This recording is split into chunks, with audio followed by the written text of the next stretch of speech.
आधी हकीकत आधा फसाना। उत्तर प्रदेश में महादेव का एक मंदिर है, एक छोटा एक खूबसूरत सा मंदिर, जैसा आमतौर पर गांव में होता है। कहानी यह है कि उस मंदिर में हर रोज दो अदृश्य योद्धाओं के आने का दावा होता है। वो योद्धा किसी को दिखाई नहीं देते, लेकिन उनकी हरकतें कोई भी आसानी से महसूस कर सकता है। महादेव पर अपने आप जलाभिषेक शुरू हो जाता है, अपने आप कमल के फूल चढ़ जाते हैं। हैरानी की बात यह है कि मौसम कैसा भी हो, उन योद्धाओं के आने से पहले अचानक मंदिर के आसपास तेज हवाएं चलने लगती हैं, तूफान सा उठता है, मौसम खराब होने लगता है। और जैसे ही वो योद्धा वहां से जाते हैं, सब कुछ पहले की तरह सामान्य हो जाता है। लोगों को लगता है कि वो योद्धा महाभारत काल के अश्वत्थामा और मध्यकाल के आल्हा हैं। शायद ये दावा सुनकर आपको यकीन नहीं हो रहा हो, लेकिन ये कहानी देखिए, आपका यकीन डगमगा जाएगा। सुबह मंदिर की जो तस्वीर हमने देखी, उस पर वाकई विश्वास करना बहुत मुश्किल था। यहाँ पर चमत्कारी मंदिर है। अश्वत्थामा जी आज भी आते हैं और जो है शिवलिंग की पूजा करते हैं।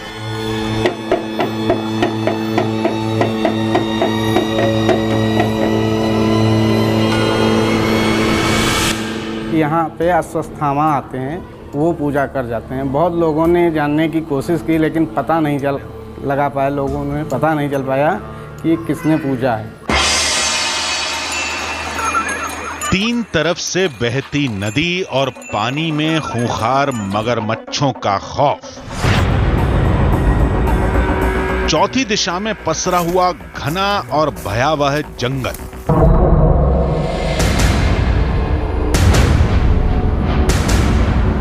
दूर दूर तक इंसानी बस्ती का नामो निशान तक नहीं। धाम के कपाट रात में बंद रहते हैं, यहां तक कि शिवलिंग पर भी ताला लगा होता है। फिर भी न जाने क्या चमत्कार है इस जगह का, सुबह जब कपाट खुलते हैं तो शिवलिंग पर पूजा के निशान मिलते। लोगों के मुताबिक ये काम महाभारत काल के एक योद्धा का है। अश्वत्थामा रोज आते हैं, रोज पूजा करते हैं, देवी शक्ति है, किसी को दिखाई नहीं पड़ती है। सच बात है कि अश्वत्थामा द्वारा ही जल चढ़ाया हुआ मिलता है। कुछ लोग कहते हैं कि इस धाम में मध्यकाल के सबसे बड़े लड़ाके आल्हा आते हैं। आला उदल के जमाने का ये मंदिर है, वो लोग यहाँ पूजा करने आते हैं। आधी रात को मंदिर के आसपास अचानक तेज हवाएं बहने लगती हैं।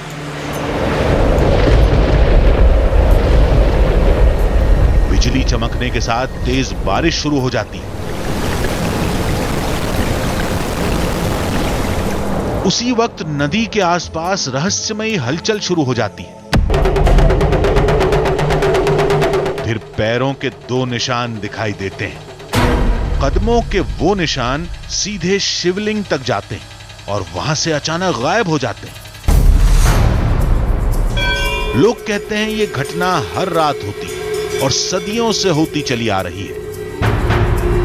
विश्वास तो आप लोगों का भी नहीं था। आप लोग आए, खुद आप स्वयं देख सकते हैं जो रोज की प्रक्रिया है, जो दिनचर्या है, जो शिवलिंग पे जल चढ़ाया पाया जाता है, आप खुद महसूस कर सकते हैं। जब तक वो नहीं जाएंगे, आपके 50 कैमरे लगा लो, नहीं पकड़ पाओगे। कितनी कोशिश करो, जब वो चाहेंगे तो आप जान पाओगे। धाम में ये अजीब घटनाएं क्यों होती हैं? दिन भर सामान्य रहने के बाद रोज आधी रात को मौसम क्यों बदल जाता है? मगरमच्छ के खतरे के बावजूद उस नदी में कौन नहाता है? और सबसे बड़ी बात, कपाट और शिवलिंग पर ताला लगा होने के बावजूद उसकी पूजा कौन करता है? अगर वो कोई इंसान है तो लोगों को दिखता क्यों नहीं है? अगर ये काम किसी अद्भुत शक्ति का है तो वो अपने पीछे निशान क्यों छोड़ जाता? आधी हकीकत आधा फसाना। अश्वत्थामा का इतिहास 5000 साल से भी पुराना है, जबकि आल्हा की कहानी 12वीं शताब्दी की। अब ये दोनों आज भी उस धाम में आते हैं, इस दावे पर कोई यकीन नहीं करेगा। लेकिन धाम के आसपास रहने वाले लोग इस चमत्कार पर शिद्दत से यकीन करते हैं और इन लोगों के विश्वास ने ही हमें उस धाम में जाने के लिए मजबूर कर दिया। वहां हमने देखा कि धाम में जाने के लिए केवल एक ही रास्ता था। हमें बताया गया कि उस रास्ते पर कई बार पहरे बिठाए जा चुके हैं। शिवलिंग को साफ करके गर्भगृह को कई बार ताले में बंद किया जा चुका है, फिर भी शिवलिंग पर चमत्कार की कहानी नहीं बदलती हैं। उस चमत्कारी धाम में ये दोनों योद्धा आज भी अपने आराध्य की पूजा करने आते हैं, जिसका सबूत है हर सुबह शिवलिंग पर मिलने वाले पूजा के वो रहस्यमय निशान। रहस्य को सुलझाने के लिए हम पहुंच गए उत्तर प्रदेश के लखीमपुर शहर में। दुनिया भर में जितने भी कहानियां होती हैं, जितने भी किस्से होते हैं, उन सब का कोई ना कोई क्लाइमैक्स जरूर होता है, उन सब का कोई ना कोई अंत जरूर होता है। लेकिन यदि बात भारत की हो और वो भी महाभारत की, तो ये जरूरी नहीं है। नमस्कार, मेरा नाम जितेश है और आज हम पहुंचे हुए हैं यूपी के लखीमपुर में। ऐसे तो लखीमपुर को पूरी दुनिया में इसके दुधवा नेशनल पार्क और टाइगर रिजर्व की वजह से जाना जाता है, लेकिन आज हम इस शहर में इन दोनों जगहों पर जाने के लिए नहीं, बल्कि एक नई कहानी की तलाश में आए। ये कहानी है महाभारत के एक योद्धा अश्वत्थामा की। दावा किया जाता है कि हर रोज अश्वत्थामा इन इलाकों में आते हैं और कुछ ऐसे निशान छोड़कर जाते हैं जिनकी तस्वीरों को आप जितनी बार देखेंगे उतनी बार चौंक जाएंगे।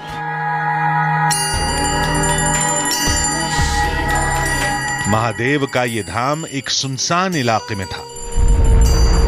आसपास एक भी बस्ती नहीं थी। पूरी जगह को नदी ने 3 तरफ से घेर रखा था और धाम के पीछे बेहद घना जंगल था। दिन के समय में आसपास के गांव वाले पूजा करने पहुंचे थे, लिहाजा मंदिर में थोड़ी चहल पहल थी। लेकिन धाम के गर्भगृह में एक अजीब चीज देखने को मिली। शिवलिंग को लोहे के एक जाल में रखा गया था। ऐसा हम पहली बार देख रहे थे। बताया गया कि किसी ने यहां के चमत्कार को चुनौती देने के लिए यह जाल बनाया था। इस धाम से जुड़ी ऐसी मान्यताएं ही इसे रहस्यमयी बनाती हैं। यहाँ ये मंदिर बहुत ही पौराणिक मंदिर है। ये आज का नहीं है, बहुत युगों युगों और महाभारत काल का ये मंदिर है। और यहाँ की खास विशेषता ये है कि यहाँ कोई व्यक्ति से पहले यहाँ देव शक्ति या कहें अश्वत्थामा जी खुद आते हैं, स्वयं पूजन हुई शिवलिंग मिलती है और उसी से फिर दोबारा हम लोग जब जो है खोलते हैं जाल, तब ये पूजी हुई शिवलिंग मिलता है। तो यही आभास हुआ है, कई बार हम लोग ने इसका आभास भी हुआ है और देखा भी है, अनुभव भी है। और पीढ़ी जो हमारी गुजर गई है उनको भी ये अनुभव रहा है। ये इसकी विशेषता है। यहाँ आने वाला हर शख्स उस चमत्कार को नमस्कार करता है। किसी ने कहानी सुनाई तो किसी ने आंखों देखा हाल बताया। लोग कहते हैं कि यहाँ आला उदल के ज़माने का ये मंदिर है और वहाँ के जो शायद जो लोग अमर हैं आला उदल में से, वो लोग यहाँ पूजा करने आते हैं। लेकिन सबसे ज़्यादा जो कहानी है यहाँ की, वो महाभारत काल के अश्वत्थामा। पौराणिक कथाओं के आधार पर अश्वत्थामा के यहां आने की वजह समझ में आती है, जिसके मुताबिक अश्वत्थामा को कृष्ण के श्राप से मुक्ति के लिए भगवान शिव की पूजा करते रहना है। इसीलिए देश के कई शिवालयों में अश्वत्थामा के देखे जाने का दावा किया जाता है। लेकिन इस जगह का भला आल्हा से क्या संबंध है? आल्हा यहाँ कन्नौज से जब आए हैं वसूली करने, गांजर की वसूली करने के लिए, उस युग में मतलब ये पूरी हिस्ट्री मतलब वो थी, मतलब उन्हीं की राजधानी थी आल्हा की। कन्नौज और पूरा मतलब ये गांजर इलाका है, लखीमपुर इलाका है, ये गांजर इलाका है। ये यहाँ के राजा लोग मतलब उनको कर नहीं देते थे आल्हा को। जब कर नहीं देते तब वो आके यहाँ पे रुके हैं, समझ लीजिए, कोठियाँ बनाई और रहे, यहाँ से पूरी अपनी वसूली की, ये समझिए। और फिर बाद में यहाँ गए मतलब समझ लीजिए विजय करके, मतलब शंकर जी की पूजा करते थे प्रतिदिन यहीं पे। ये मूर्ति हजारों वर्ष पुरानी बताया ना आपको, मतलब काफ़ी पुरानी है, द्वापर युग की मूर्ति है। लोग बताते हैं कि रात के वक्त धाम में बहुत अजीब सी घटनाएं होती हैं। रात के सन्नाटे में घंटे की आवाज सुनाई देती है, किसी के कदमों की आहट मिलती है, एक साया मंडराता हुआ दिखता है। अगर किसी ने उसे देखने की कोशिश की तो वो अनहोनी का शिकार हो जाता है। तो एक बार रात में लगभग 12 बजे के बाद का टाइम था, शायद कोई चिड़िया बजाएगी, घंटा पर लगेगा उसका तो बहुत हल्के बजेगा। हम मनुष्य जब कोई घंटा बजाते हैं तो पूरे ताकत से बजाते हैं, उसकी आवाज़ गूंजती है। और रात में आवाज़ इतनी ज़्यादा गूंजी घंटे की कि हम एकदम उठ के बैठ गए। हमने कि घंटा किसने बजाया रात में? तो यहाँ लोगों से हमने कहा तो बोले चुप रहो, ये बोला नहीं जाता है घंटा किसने, टोका नहीं जाता है, पूजा कौन कर रहा है। अब इस धाम में आज भी अश्वत्थामा या आल्हा आते हैं, ये मानना तो समझ से परे है। लेकिन धाम में घटने वाली रहस्यमयी घटनाओं पर विश्वास करना मुश्किल था। लिहाजा दावे को परखने के लिए जब हमने रात में यहां रुकने का फैसला किया तो लोगों ने ही चुनौती दे डाली। आप लोग रुकिए, अपना कैमरे लगाइए, आप जैसे चाहे वैसे रुकिए, मतलब वैसे आप देख सकते हैं, कोई दिक्कत नहीं है। और सुबह में हमें निशान मिलेंगे? सुबह आपको निशान मिलेंगे। निशान क्या, गंगा जल चढ़ावा मिलेगा आपको, मतलब जो भी शंकर जी की मर्जी से आप मतलब उसे सच्चाई से देखेंगे, मतलब जो शंकर जी की मर्जी होगी वही वो दिखाई आपको पड़ेगा। चमत्कार नहीं है, भगवान है, भगवान पूजा करके जाते हैं, चमत्कार की कोई बात ही नहीं। जब तक वो नहीं जाएंगे, आपके 50 कैमरे लगा लो, नहीं पकड़ पाओगे, कितनी कोशिश करो, जब वो चाहेंगे तो आप जान पाओगे। फिर हमने तय किया कि शाम होने से पहले हम चमत्कार से जुड़े हर पहलू को देखेंगे और अपने हिसाब से समझेंगे। हम मंदिर के पास बहने वाली नदी के किनारे पहुंचे, जहां दिन में भी सन्नाटा पसरा था। इसकी वजह थी ये चेतावनी। लीलोटीनाथ मंदिर के बिल्कुल उत्तर दिशा में बहने वाली ये वो जुनई नदी है जो मंदिर को एक तरह से नेचुरल प्रोटेक्शन देती है। जो उस तरफ लैंड मास है, यानी उत्तर की तरफ, नॉर्थ की तरफ मंदिर के, उसके बीच से ये नदी बहती है, जिसकी वजह से वहाँ से इस तरफ आ पाना मुमकिन नहीं है।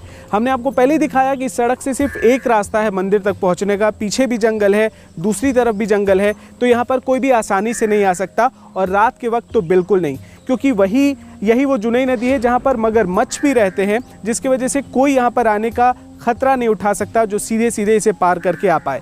सड़क की तरफ से एक ही रास्ता बचता है और मंदिर के दरवाजे हर तरफ से बंद कर दिए जाते हैं। फिर भी रात में वो कहाँ से वो शक्ति आती है, कहाँ से वो व्यक्ति आते हैं जो मंदिर में पूजा करके चले जाते हैं, उसके निशान तो मिल जाते हैं, लेकिन यहाँ पर कौन आता है ये कोई नहीं जान पाता।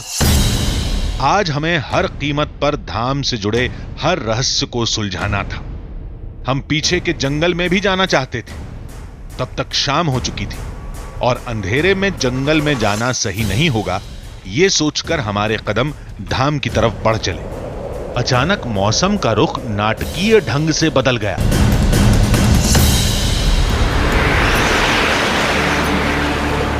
दिन में आसमान बिल्कुल साफ था, लेकिन शाम होते ही नजारा एकदम से बदल गया।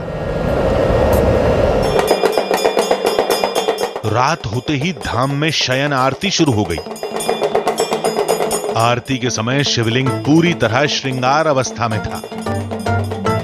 पड़ताल के लिए शिवलिंग को पूरी तरह साफ रखने की हमारी पुजारी से पहले ही बात हो चुकी थी।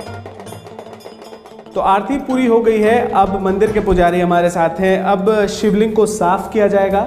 हाँ, शिवलिंग को फूल जैसे पुष्प हैं ये हटा दिए जाएंगे, क्योंकि हटाए नहीं जाते हैं। आप सोचेंगे, इसलिए आपकी बात को रखने के लिए हम फूल हटा देते हैं और सुबह फिर आपके कहने पे ही दरवाजा खोला जाएगा। अच्छा, मतलब ऐसे जनरली आप लोग फूल रखते हैं और उसके ऊपर से जल मिलता है। जी जी। लेकिन आज आप पूरा शिवलिंग साफ कर देंगे। ठीक है, तो ये भी एक और कंफर्मेशन हो जाएगी, क्योंकि पूरे शिवलिंग से सब कुछ हटा देंगे जो श्रृंगार है, और उसके बाद भी आपका दावा है कि यहाँ पे निशान मिलेंगे। बिल्कुल, ये सत्य है जी। तो आप अब इसको साफ करना शुरू करें। हाँ जी, शुरू। एक बार आप देख लीजिए, फूल मैंने हटा दिए हैं आपके कहने पे। आप एक बार चेक कर लीजिए, जांच कर लीजिए, नमी नहीं है इसमें। तो ये शिवलिंग के ऊपर बिल्कुल कोई नमी नहीं है, शिवलिंग के ऊपर कोई नमी नहीं है। पुजारी जी ने जितने फूल थे वो हटा दिए हैं, सिर्फ एक फूल आप रखेंगे। हाँ, कमल का रखेंगे। कमल का एक फूल इस पर रखा जाएगा शिवलिंग पर। लेकिन एक बात मैं खुद ऑथेंटिकेट कर सकता हूँ कि शिवलिंग के ऊपर अब कोई नमी नहीं है, कोई जल नहीं चढ़ा हुआ है जो भगवान के ऊपर चढ़ाया जाता है। अब शिवलिंग पूरी तरह से सूखा हुआ है यहाँ पे, और अब यहाँ पे ये पुष्प रखा जा रहा है, ये फूल रखा जा रहा है कमल का। और आप ये जो केज बना हुआ है, ये जो स्ट्रक्चर बना हुआ है, ये बंद भी कर देंगे आप? जी जी। आप इसको बंद करेंगे, इसमें ताले लगाएंगे? जी जी। तो अब शुरू कीजिए। पुजारी ने शिवलिंग के जाल को बंद करके उस पर ताला लगा दिया। आप एक बार इसकी जांच कर लीजिए। चमत्कार को लेकर ये पुजारी का विश्वास ही था कि हमारी हर शंका का वो खुद आगे बढ़कर समाधान कर रहे थे। शिवलिंग पर या उसके आसपास पानी की एक बूंद तक नहीं थी। आस्था के नजरिए से केवल कमल का एक फूल रखा हुआ था। फिर हमेशा की तरह गर्भगृह के दरवाजे को बंद कर दिया गया। अब मंदिर बंद कर दिया गया है। अब ये सुबह पहर 4 बजे खोला जाएगा ये दरवाजा। अच्छा, तो अब ये आपने मंदिर के कपाट को पूरी तरह से बंद कर दिया। जी। तो आपको अभी भी लगता है, हम आपसे अभी भी पूछ रहे हैं कि आपने अंदर में वो शिवलिंग के ऊपर जो कवच है उसको भी बंद कर दिया, ताला लगा दिया, हमने भी देख लिया, अब कपाट भी बंद कर दिया, तो आपको अब भी विश्वास है कि सुबह जब हम लोग कपाट खुलेगा तो कुछ हमें निशान दिखाई पड़ेंगे, जल चढ़ावा मिलेगा? बिल्कुल सत्य है, क्योंकि हम लोगों की तो आदत पड़ी हुई है, रोज़ की दिनचर्या है सुबह शाम पूजन करने का, तो ये तो रोज़ ही का है। जब आप सुबह आएंगे खुद आपको महसूस होगा। पुजारी अपना काम करके चले गए और हम अपने काम में जुट गए। मंदिर के कपाट अब बंद कर दिए गए हैं और एक और जो दरवाज़ा है गर्भगृह का उसे भी अंदर से लॉक कर दिया गया है। लेकिन कहीं कोई और रास्ता तो नहीं है, कोई और मार्ग तो नहीं है गर्भगृह में जाने का? इस बात की भी तसल्ली कर लेते हैं, आइए आपको दिखाते हैं। ये देखिए, एक ये दरवाज़ा है जो ऐसे निकास के तौर पर काम आता है, लेकिन इसे अंदर से लॉक किया था पुजारी जी ने, अंदर से इसको लॉक किया गया था। बस एक ये द्वार है और उसके बाद इस गर्भगृह को देखिए, यहाँ पे कहीं कोई रास्ता नहीं है, पूरी तरह से ये बंद है। ये मंदिर के पीछे का हिस्सा है, यहाँ भी कुछ भी नहीं है, यहाँ से भी कोई अंदर नहीं जा सकता, यहाँ भी कोई रास्ता नहीं बना हुआ है जिससे कोई अंदर की तरफ प्रवेश कर सके। अब इस तरफ आइए आप, जो मंदिर का तीसरा कोना है उस तरफ देखिए, यहाँ भी बिल्कुल दीवार है, कोई दरवाज़ा नहीं है और इसी वजह से अंदर से कुछ भी लॉक नहीं किया गया था। ये दीवार पूरी तरह से सीमेंटेड दीवार है। और फिर ये मंदिर का मुख्य द्वार जो जहाँ से प्रवेश किया जाता है और जहाँ पे कपाट को बंद कर दिया गया है। तो और कोई रास्ता नहीं है गर्भगृह में जाने का, लेकिन फिर भी दावा यही है कि अश्वत्थामा पता नहीं कैसे अंदर भी जाते हैं और भगवान शिव के पूजन भी करते हैं। इस बार हमने मन में कुछ ठान रखा था। आज हम किसी भी आवाज, किसी आहट या किसी साए का पीछा नहीं करेंगे। कोई कहीं से भी आए, गर्भगृह के अंदर तो इस दरवाजे से ही जाएगा। ये सोचकर हमने दरवाजे पर ही डेरा जमा दिया। रात में मौसम बिल्कुल साफ था, आसपास से आवाजें आ रही थी। कुछ आहटों ने हमें चौंकाया भी, लेकिन हम गर्भगृह के सामने डटे रहे। निगरानी करते करते कब सुबह हो गई पता ही नहीं चला। मंदिर में अब सुबह के 4 बजे का वक्त हो चुका है। आप मेरे ठीक पीछे जो घड़ी लगी है उस पर देख रहे हैं और अभी भी मंदिर के कपाट उसी तरह से बंद है जैसे रात में किए गए थे। अब सब इंतज़ार कर रहे हैं महंत के आने का। जो महंत जी हैं वो आएंगे और कपाट खोलेंगे मंदिर के और उसके बाद जो कवच है शिवलिंग के ऊपर उसे खोलकर दिखाएंगे कि आखिरकार वो पूजा के निशान मिलते हैं या नहीं। पुजारी को देखते हुए हमारे चेहरे पर मुस्कान फैल गई। हमने रात भर गर्भगृह के सामने ही पहरा दिया था। इसकी वजह से विश्वास था कि आज शिवलिंग पर पूजा का निशान नहीं मिलेगा।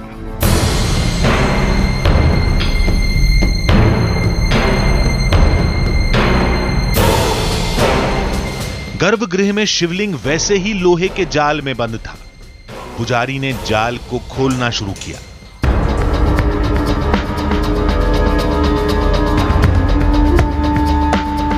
इसके बाद हमारे सामने जो तस्वीर थी उसे देखकर हम सिर से पांव तक कांप गए। शिवलिंग पर जलाभिषेक के निशान थे, कुछ हिस्सों पर गीलापन था। तस्वीर हूबहू चमत्कार के दावे के मुताबिक थी, जिसे देखकर पुजारी के हौसले बुलंद हो गए। इस पे जल चढ़ा हुआ आप खुद महसूस कर सकते हैं, अनुभव कर सकते हैं कि ऐसा लग रहा है कि धारा से इस पे जल चढ़ाया गया। बिल्कुल बिल्कुल। यहाँ पे देखिए, ये कपाट हमारे सामने खोला गया है मंदिर का। मंदिर के कपाट बंद किए गए थे, हमारे सामने इस कपाट को खोला गया और ऐसा लगता है जैसे किसी ने भगवान शिव का इस पर अभिषेक किया है। पानी का कल कोई निशान यहाँ पर मौजूद नहीं था। पूरी तरह से इसको सुखा दिया गया था, पूरी तरह से ये ड्राई था। उसके बाद मंदिर के कपाट बंद किए गए थे। कपाट से पहले ये कवच बंद किया गया था, उस पर ताला लगाया था पुजारी जी ने, और उसके बाद वो चाबी उनके पास थी। मंदिर के कपाट बंद थे, हम भी यहीं पर मौजूद थे। कोई मंदिर की तरफ नहीं आया, किसी ने गर्भगृह में प्रवेश नहीं किया। लेकिन आप खुद देख लीजिए, एक बार फिर से ध्यान से देख लीजिए कि मंदिर में जो शिवलिंग है उसके ऊपर बिल्कुल स्पष्ट नजर आ रहा है कि यहाँ पे किसी ने जल से अभिषेक किया हुआ है। फिर हमने कमल के उस फूल को भी देखा जिसे रात में शिवलिंग पर रखा गया था। तो ये जो देखिए, ये कमल का फूल रात में चढ़ाया गया था यहाँ पे श्रृंगार के बाद, और यहाँ पर भी पानी नजर आ रहा है, यहाँ पे भी जल नजर आ रहा है। ये कमल का फूल ही शिवलिंग के ऊपर था, इसके ऊपर तो जल के निशान है ही। यहाँ पे तो लग ही रहा है कि नमी है और यहाँ पे किसी ने शायद जैसे जल चढ़ा हो, ऐसा नजर आ रहा है। पानी की धार बिल्कुल साफ साफ नजर आ रही है, क्योंकि जो चंदन लगाया गया था उसके ऊपर ये निशान आप देखिए, इस तरफ से भी एक निशान है, इस तरफ से भी एक निशान है, सामने की तरफ भी एक निशान बना हुआ है, और यहाँ पर ऐसा लगता है कि जल चढ़ा हुआ है। लेकिन जो कमल का फूल था उसके ऊपर भी अंदर तक देखिए, अंदर के लेयर तक ऐसा लगता है कि नमी है, पानी है, जल है इसके ऊपर, ये साफ साफ दिखाई पड़ रहा है। मंदिर के पुजारी बढ़ चढ़कर शिवलिंग पर बने पूजा के निशान को दिखा रहे थे, और फिलहाल हमारे सामने भी इस बात को मानने के सिवाय कोई चारा नहीं था। लेकिन इन दो तस्वीरों ने हमारे दिमाग को झकझोर कर रख दिया था। थोड़ी ही देर में चमत्कार की यह कहानी गांव में फैल गई और भक्तों की भीड़ जमा हो गई। लेकिन हमारे दिमाग में कुछ और ही चल रहा था।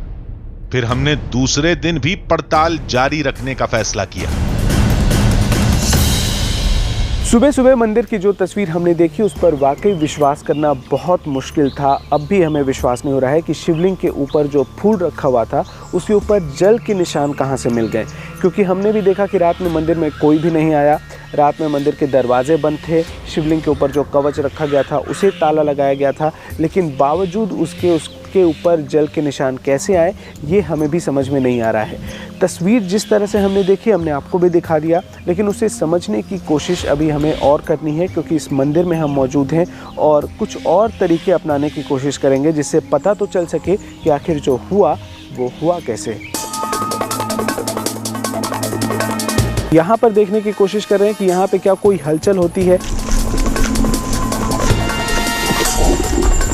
बार बार हमें आवाज़ें सुनाई दे रही थी। इसी तरफ से ये जंगल का पीछे का इलाका है, यहीं से आवाज़ सुनाई दे रही थी। जल्दी आइए।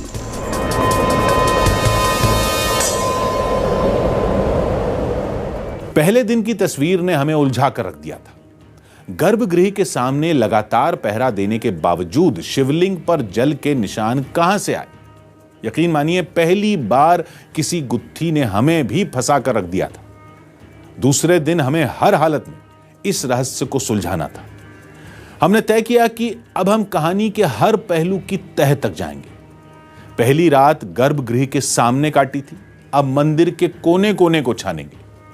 जब हमने ऐसा किया तो एक बार फिर अपने ही जाल में फंसकर रह गए।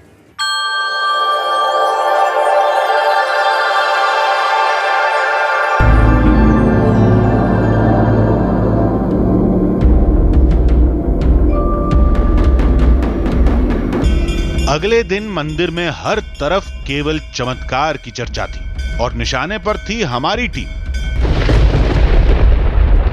सबने कहा कि अश्वत्थामा या आल्हा दिखें या न दिखें, चमत्कार जरूर दिखता है।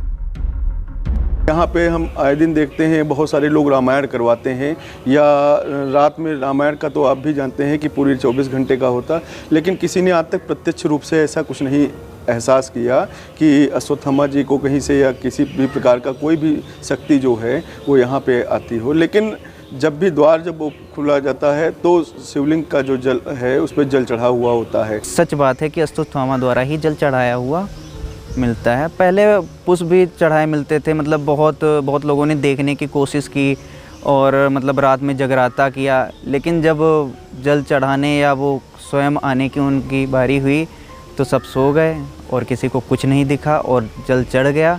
जब आंखें खुली तो देखा क्या देव के उस अदृश्य भक्त को भले ही किसी ने नहीं देखा हो, लेकिन इंसान जैसी आकृति दिखने की बात सभी ने बताई। कुछ सोचने के बाद हम मंदिर के पीछे वाले जंगल में पहुंच गए। जंगल में दिन के वक्त भी सन्नाटा पसरा था।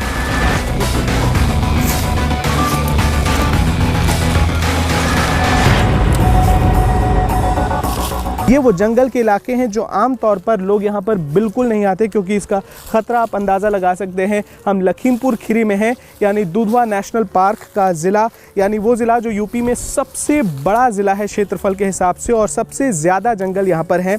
कई बार आपने लखीमपुर खीरी को सुना होगा कि यहाँ तेंदुए निकल आते हैं शहर के पास, तो इसकी वजह ये जंगल ही है, जो जंगल के पास से शहर गुजरते हैं, और इसी वजह से जंगल में आना कोई नहीं चाहता है। लेकिन हर रात उस मंदिर में जो चमत्कार होता है, उसकी जो कहानी है, उसकी वजह से हम इस जंगल में आए हैं और यहाँ पर अपनी पड़ताल भी करेंगे। हमने ये खतरा जंगल में अश्वत्थामा और आल्हा को खोजने के लिए नहीं उठाया था। हमारी आंखें कुछ और ही तलाश रही थीं।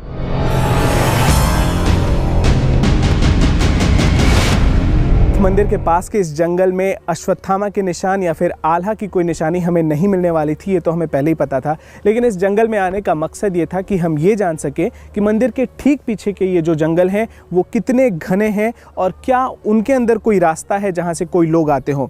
ज़्यादातर जो पुजारी से जब हमारी बात हुई तो उन्होंने यही बताया कि मंदिर के आसपास कोई साधु संत नहीं आते और इस जंगल में इंसान बिल्कुल नहीं रहते। ये कोई हिमालय की पर्वत श्रृंखला नहीं है जहाँ पे कोई साधु संत तपस्या कर रहे हो, ये कोई तपोभूमि भी नहीं है, ये बिल्कुल जंगल है और वहाँ पे कोई नहीं रहता, तो किसी के आने और जाने का सवाल पैदा नहीं होता। लेकिन हम ये देखना चाहते थे कि क्या इस जंगल के भीतर भी कोई जगह है, कोई लोग यहाँ पर रहते हों, कोई पुजारी रहते हों, लेकिन ऐसे कोई निशान हमें नज़र नहीं आए हैं। जंगल में भटकते भटकते पूरा दिन गुजर गया, लेकिन इंसान क्या, उसके कदमों के निशान तक नहीं मिले। फिर हमने वापस मंदिर का रुख करना ही बेहतर समझा। धाम से जुड़ी कहानियों को सुनते समझते दिन ढल गया। शाम होते ही मौसम अचानक फिर खराब हो गया। लोगों के मुताबिक चमत्कार वाले दिन ऐसा ही तेज तूफान आता है। बहुत तेज़ आंधी चल रही है। और एक बात और बताऊं आपको कि जब भी हम ट्रैवल प्लान करते हैं, ये देख कर जाते हैं कि जहाँ जा रहे हैं वहाँ अगले 2-3 दिन तक मौसम किस तरह का रहने वाला है। यहाँ पे इस तरह का कोई फोरकास्ट नहीं था कि यहाँ पे आंधी आएगी, लेकिन अभी बहुत तेज़ आंधी चल रही है। लेकिन मंदिर के लोग इन सारी बातों से बेपरवाह शयन आरती की तैयारी में जुटे थे। कुछ देर बाद आरती शुरू हो गई। आरती के बाद शिवलिंग की सफाई का काम शुरू हुआ। सफाई के बाद जब पुजारी शिवलिंग पर कमल का फूल रखने जा रहे थे, तभी हमने एक बदलाव की मांग कर डाली। हम ये चाहते थे कि जो कमल का फूल कल चढ़ाया गया था, शिवलिंग के ऊपर रखा गया था, आज कमल का फूल नहीं रखा जाए। आज पंडित जी कमल का फूल, हम कई लोग ये कह सकते हैं कि कमल के फूल की वजह से वो जल के निशान मिले हों, तो क्या आप आज कमल के फूल की बजाय कुछ और शिवलिंग के ऊपर रख सकते हैं जब रात में कपाट बंद किए जाएंगे? नहीं, वो आपका भ्रम है। हम लोग तो रोज़ ही पूजा करते हैं, रोज़ की ये आदत समझ लीजिए या स्वभाव में रोज़ हम लोग पूजा करते हैं। शिवलिंग तो रोज़ ही मिलता है। अगर विश्वास नहीं होता, आपके दर्शक को विश्वास नहीं होता है, तो हम एक बार कर देते हैं, बेलपत्र रख देते हैं। पुजारी ने हमारी बात मानते हुए शिवलिंग पर कमल के फूल की जगह बेलपत्र रख दिया। अब शिवलिंग पर बेलपत्र के सिवाय कुछ नहीं था। अगर शिवलिंग के पत्थर से रात में पानी रिसता भी होगा, तो शिवलिंग पर लगी भस्म भी गीली होगी। ये सोचकर हम पूरी तरह आश्वस्त थे। शिवलिंग एक बार फिर जाल में बंद हो गया।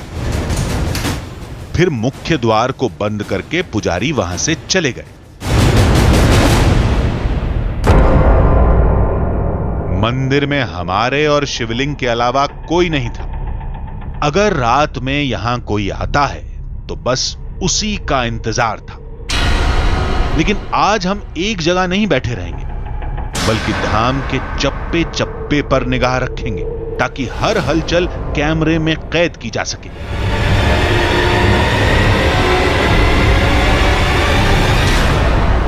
हम मंदिर के पीछे के इलाके में हैं, जो जंगल का इलाका शुरू हो जाता है, उस इलाके में है, और यहाँ पर देखने की कोशिश कर रहे हैं कि यहाँ पे क्या कोई हलचल होती है। एक तो अंधेरे की वजह से कुछ भी देख पाना मुश्किल है, सिर्फ हमारे कैमरे की लाइट की वजह से आप हमको देख पा रहे हैं। कुछ भी देख पाना यहाँ पे बिल्कुल नामुमकिन की तरह है, लेकिन फिर भी हम ये जानने की कोशिश कर रहे हैं कि क्या आसपास के इलाकों में कोई हलचल होती है रात के वक्त, और इस सफ़र में आप हमारे साथ चलेंगे। हम हर तरह से चौकन्ने थे। ध्यान हमेशा गर्भगृह की तरफ ही था। तभी नदी वाले हिस्से से कोई आहट सुनाई दी। तो मेरे पीछे वो नदी है जो मंदिर के ठीक पीछे बहती है और यहाँ से लगातार हमें कुछ आवाज़ें सुनाई दे रही थी। ऐसा लग रहा था पानी के पास कोई मौजूद है और इसी वजह से हम लोग वहाँ पर गए थे। एक बार फिर हम लोग, जो जंगल का इलाका है वो दूसरी तरफ है, उत्तर की तरफ है मंदिर के, और इस तरफ एक बार फिर से चलते हैं, देखते हैं वहाँ पे वाकई कोई है या फिर हमारा सिर्फ भ्रम है यहाँ पे।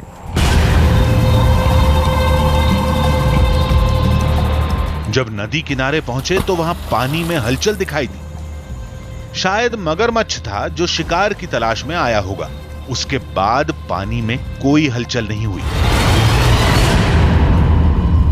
हमें यहाँ पे कुछ भी नज़र नहीं आया, कोई निशान नज़र नहीं आया, कोई व्यक्ति नज़र नहीं आया, कोई दिखाई नहीं पड़ा हमें। लेकिन बार बार यहाँ पे पानी में ऐसा लग रहा था जैसे कोई डुबकी लगा रहा हो। तो उसकी वजह शायद ये हो सकती है कि ये जो मंदिर है इसमें काफ़ी मछलियाँ हैं। इस मंदिर के अंदर काफ़ी जो एक्वेटिक एनिमल्स होते हैं वो है, कहा जाता है कि मगरमच्छ भी है। हो सकता है कि उसकी आवाज़ हो। हालांकि जब हम यहाँ पर आए हैं तो वैसी आवाज़ें बंद है, वैसी कोई आवाज़ नहीं आ रही है। लेकिन किसी इंसान के यहाँ पहुँचने, जैसे देखिए अभी भी आवाज़ आ रही होगी आपको, ये शायद मोर की आवाज़ है जो जंगल का इलाका है इस वजह से आ रही है।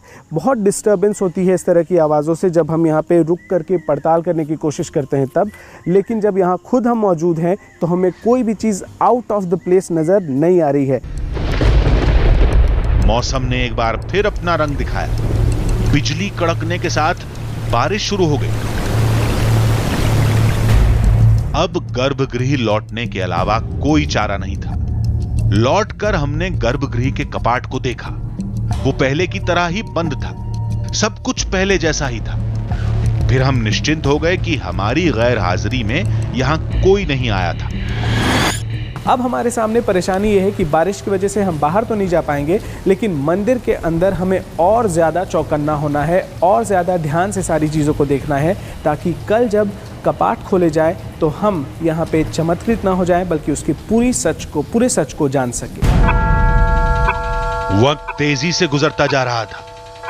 घड़ी की हर सुई के साथ हमारी बेचैनी भी बढ़ती जा रही थी। सूरज की पहली किरण निकलने के साथ ही हमारी धड़कनें तेज हो गईं। पुजारी के साथ हम गर्भगृह की तरफ बढ़े। जैसे ही पुजारी ने जाल खोला, वो चौंक पड़े।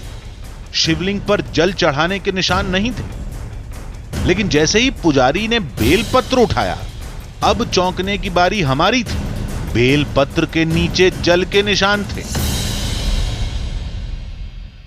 ये देखिए, इसमें निशान बना हुआ है।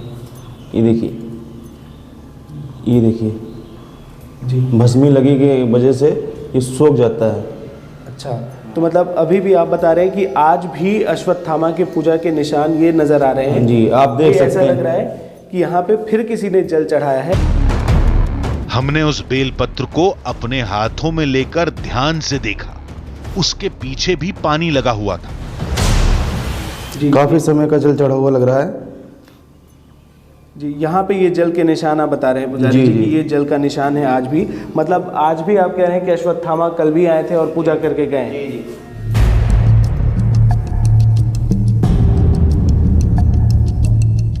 लगातार 2 दिन तक हमने पूरी चौकसी बरती। लगातार गर्भगृह के पास ही रहे। फिर सुबह जो दिखा वो क्या था? 2 दिन की इस पड़ताल ने हमें लाजवाब कर दिया था। फिलहाल हमारे पास इसका कोई जवाब नहीं था।